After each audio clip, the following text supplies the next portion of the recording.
कि हमने पिछले 10 साल में देखा, विपक्ष के प्रवक्ताओं की घेराबंदी होती थी, विपक्ष के प्रवक्ताओं को कम समय दिया जाता था टेलीविजन के डिबेट पर, विपक्ष के प्रवक्ताओं को बहुत सी बार म्यूट कर दिया जाता था, भाजपा के प्रवक्ताओं को कवर फायर मिलता था एंकर की तरफ से। लेकिन एक परिकल्पना में जो सबसे बड़ी अतिशोक्ति होती है ना, हम भी जब ये होता था तो हम बैठ के कहते थे कि भाई कुछ भी हो जाए, एक दिन ऐसा नहीं आएगा कि कभी माँ बहन की गाली देने की नौबत आन पड़े।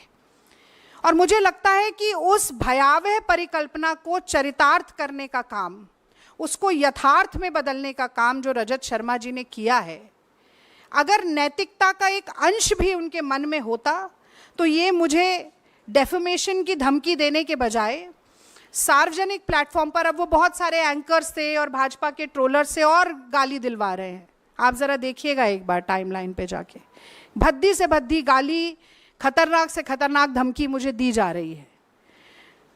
तो मुझे अपेक्षा ये थी कि वो आकर ये बात कहते, बताते, स्वीकारते और माफी मांग लेते, खत्म हो जाता कि मेरे मुंह से निकल गया, नहीं बोलना चाहिए था, या कम से कम ये बताते नहीं कहा तो क्या कहा। तो ये जो घमंड है, ये जो धृष्टता है, ये जो अहंकार है, ये जो अहम है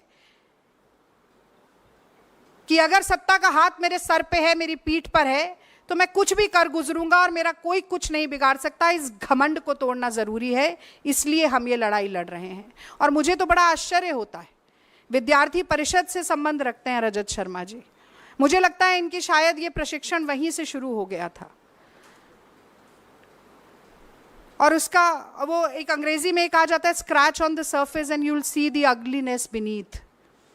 और वही कहीं देखने को मिला है, the perception, the pretence actually slipped.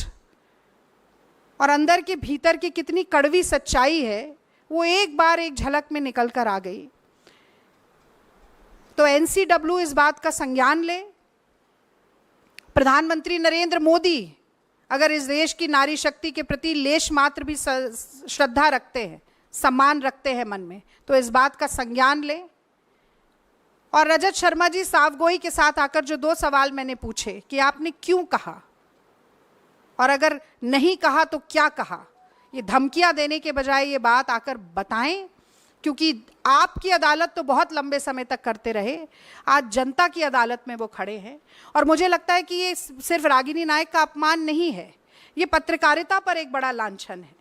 आज पत्रकार साथी अगर एकजुट होकर नहीं कहेंगे कि ये गलत है, नहीं होना चाहिए, तो आज एक रागिनी नायक के साथ हुआ है, कल किसी और के साथ होगा।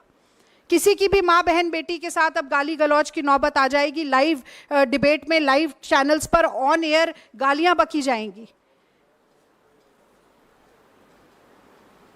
और ये सिर्फ मेरी बात नहीं है, कहीं ना कहीं इस देश की सारी महिलाएं आज कह रही हैं, पत्रकार बंधुओं से कह रही हैं कि लाज राखो मेरे घूंघट पट की।